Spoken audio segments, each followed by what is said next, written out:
tether. So, what's your hamster combat price prediction after listing? Disclaimer, this video does not force you to buy any cryptocurrency or invest in anything. With this, thank you for watching. If you enjoyed it, please give this video a huge thumbs up, subscribe to the channel, let us know in the comments your views on the hamster combat coin, and make sure to turn on the post notifications to get notified every time we post a new video.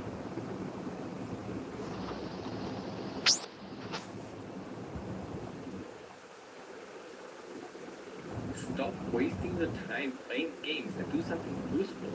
Learn more about hacking. Learn a new programming language. Practice with CTF challenges. Write a blog post. Watch those talks you have missed and read the papers you have bookmarked, or finally learn Radare.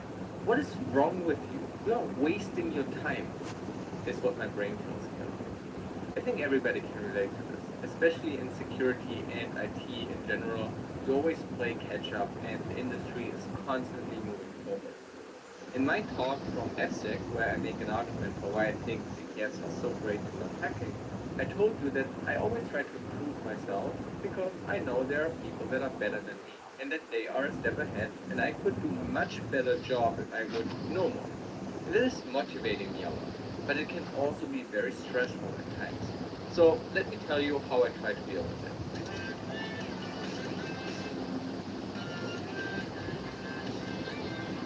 It's terrible when you feel like you have to keep pushing and forcing yourself to learn new things. And usually that doesn't work. What ends up happening is that you feel terrible and depressed about this. It's weird. You're wondering where your motivation went. A couple of months ago you remembered sitting there solving RHME2 challenges day and night, and now the new board is laying here not even solved. And instead you play games like Guild Wars 2 or Fortnite, or these awful manipulative mobile clicker and idle games. And sure, they can be fun, but you also end up in a miserable spiral, thinking, why am I keep wasting my time? I want to find cool vulnerabilities. Why am I not pursuing them? So I want to tell you how I deal with this, because I'm not some kind of machine that can just solve CTF challenges every day and work through tutorials. I also waste a lot of time doing other stuff. So, first of all, I try to allow myself to play games, or do whatever seems fun and relaxing. I know that sometimes I'm just not feeling like doing research or playing CTFs, and that phase can be a day or can be weeks or even months. But the problem starts when I get these negative thoughts that what I do is just a waste of time, because then I get nothing from it. I'm not learning anything new, and more importantly, I can't even relax and charge, which these games are supposed to help with.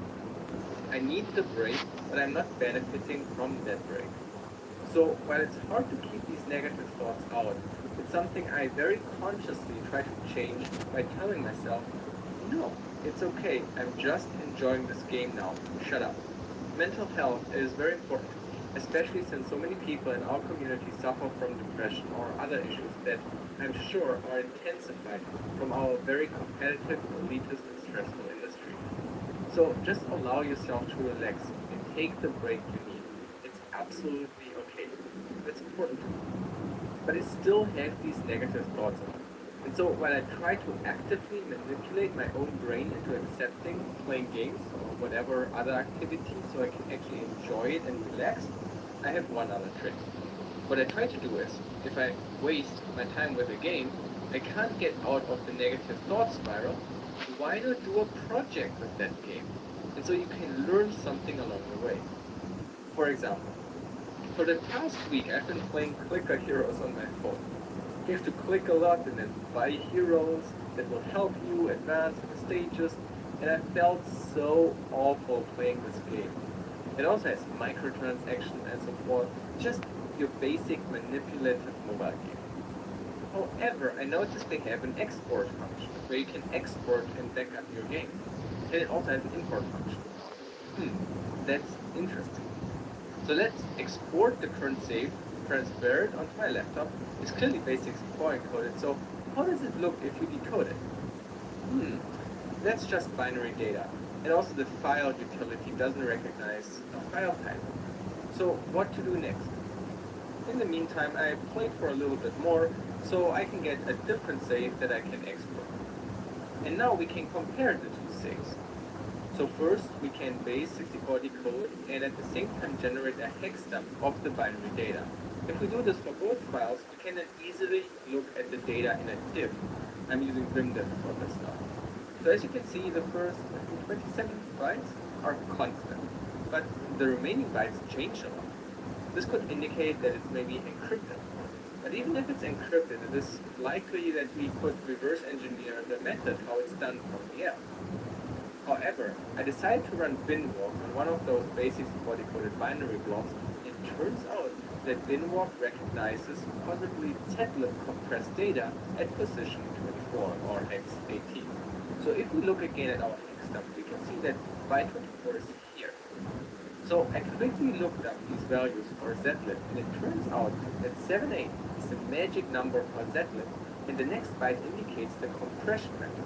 01 would be no compression, 9C is default compression, and DA is best compression.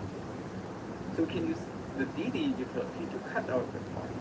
So DD, read input from this binary file, set the block size to 1 byte, and skip the first 24 blocks, or so the first 24 bytes. This will simply output all bytes after the 24th byte. And when written to a file, it also is now recognized by the file utility as zlib compressed data, which we can now pipe into something that decompresses it, for example, OpenSSL zlib. And the result is some JSON data.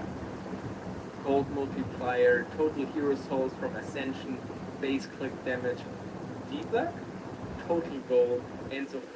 You can see it's all the settings. So rubies is the currency that you have to pay for with real money. And there it is, rubies. Let's change it to something high. Oh, and let's also enable debug. Now we have to do everything in reverse.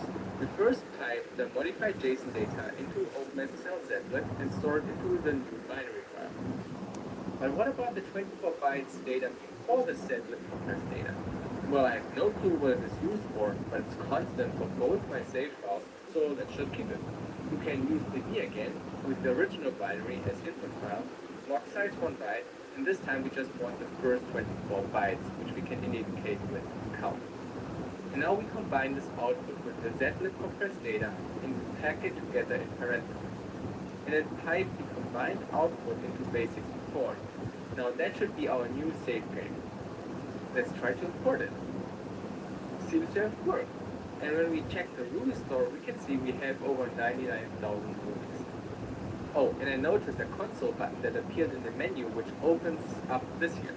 It's a tiny, tiny console, and I typed help into it to get a list of available commands. Awesome! And so now I learned new stuff. I analyzed and reverse engineered a custom save game structure and was able to modify it. I practiced using DD and improved my analytical skills. I hope next time I will just recognize the zlib magic header right away.